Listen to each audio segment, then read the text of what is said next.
লখিমপুৰৰ লালুকত কংগ্ৰেছৰ অভিনৱ প্ৰতিবাদ গিৰগাই প্ৰসংগক লৈ লালুক তিনিআলিত ধৰ্ণা কাৰ্যসূচী মন্ত্ৰী জয়ন্ত মল্ল বৰুৱা বিজেপি চৰকাৰৰ বিৰুদ্ধে প্ৰতিবাদী কাৰ্যসূচী এই মুহূৰ্তত আমি পোনপটীয়া সম্প্ৰচাৰলৈ গৈছো লখিমপুৰৰ ব্যুৰো নীলপৱন সভাপতিত আমাৰ সৈতে আছে নীলপৱন আপোনাৰ ওচৰলৈ আহিছো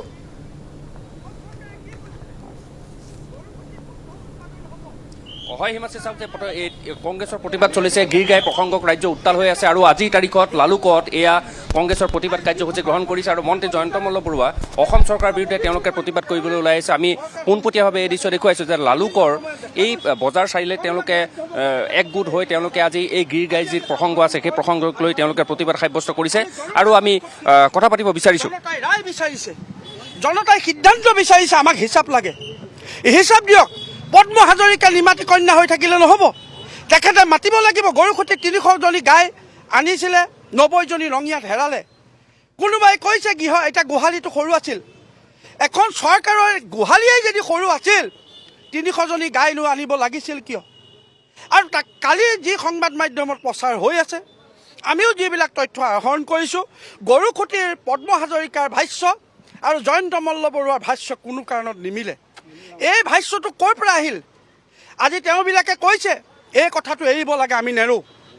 আমি কেতিয়াও নেৰোঁ এইটো অসমৰ ৰাইজে নেৰে অসমৰ ৰাইজে ইয়াৰ পৰা হিচাপ লাগিব জয়ন্ত মল্ল বৰুৱাই কৈছে এইবিলাক কথা ইয়াতে এৰিব লাগে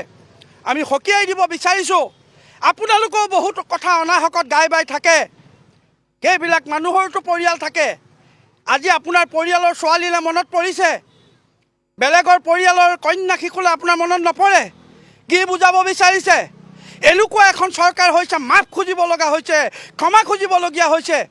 এয়াই আপোনালোকৰ অসমৰ জনসাধাৰণৰ প্ৰতি দায়বদ্ধতা নেকি মই জনাব বিচাৰিছোঁ এই প্ৰতিবাদ নিৰন্তৰে চলি থাকিব আৰু এই নিৰন্তৰে চলি থকা তেখেতসকলে প্ৰত্যাহ্বান বুলি ভাবিব লাগিব আৰু যেতিয়ালৈকে নাভাবে আমি কংগ্ৰেছ দলে এইটোত কেতিয়াও আমি কম্প্ৰমাইজ কৰিব নোৱাৰিম এয়া হৈছে প্ৰতিবাদকাৰীৰ ভাষ্য আৰু তেওঁলোকে এটা কথাই জনাব বিচাৰিছে যে ইতিমধ্যেই বিজেপি চৰকাৰে যে গিৰগাই প্ৰসংগ সেই প্ৰসংগক লৈ এতিয়াও কিন্তু ৰাইজ আশ্বস্ত হ'ব পৰা নাই সেই বুলি তেওঁলোকে ক'ব বিচাৰে আৰু জয়ন্ত মল্ল বৰুৱাক ইতিমধ্যে তেওঁলোকে প্ৰত্যাহ্বান জনাইছে আৰু এতিয়া আমি দেখুৱাইছোঁ যে লালুক চাৰিআলিৰ ওচৰত তেওঁলোকে প্ৰতিবাদ সাব্যস্ত কৰিছে আৰু এই প্ৰতিবাদকাৰীসকলক বাহিৰলৈ কিন্তু আহিবলৈ দিয়া হোৱা নাই ইতিমধ্যেই আৰক্ষী ইয়াত নিয়োজিত কৰা হৈছে গতিকে এই আৰক্ষীয়ে তেওঁলোকক বাধা প্ৰদান কৰিছে আৰু তেওঁলোকৰ যি প্ৰতিবাদ সেই প্ৰতিবাদ কিন্তু আগুৱাই আহিবলৈ দিয়া হোৱা নাই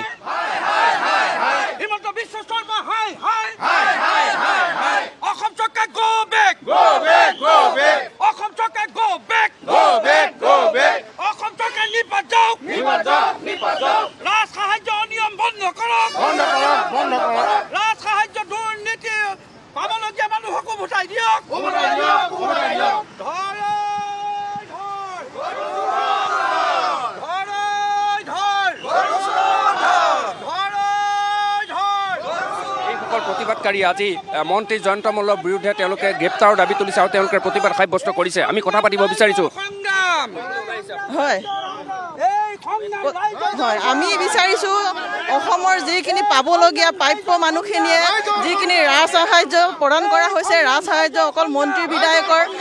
পৰিয়ালৰ মানুহে নাপায় আমাৰ অসমৰ যিখিনি প্ৰাপ্য পাবলগীয়া যি অৰিজিনেল গোপালক মানুহ আছে এখেতসকল পাব লাগে আৰু এই অন্যায় দুৰ্নীতি বন্ধ হ'ব লাগে গণতান্ত্ৰিক অধিকাৰ সুৰক্ষা দিয়ক অসম চৰকাৰ গো বেক অসম চৰকাৰ গো বেক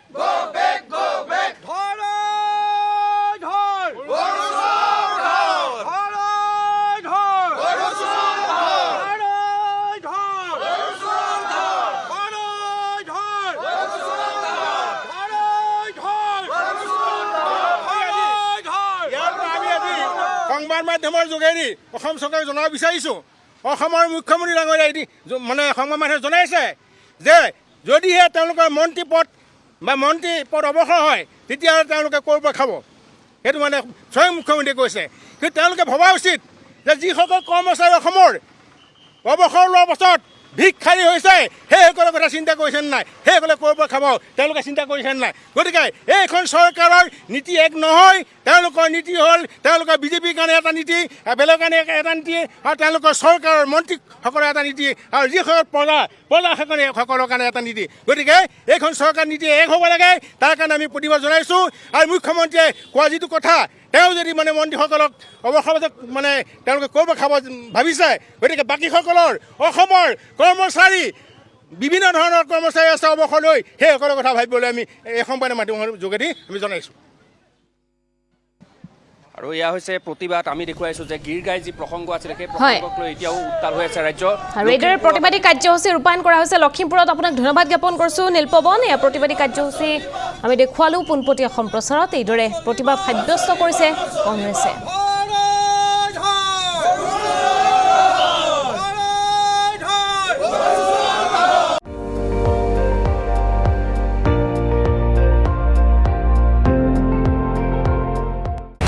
আপুনি চাই আছে ND24, সৰ্বশ্ৰেষ্ঠ নহয় সৰ্বোত্তমৰ দৌৰ।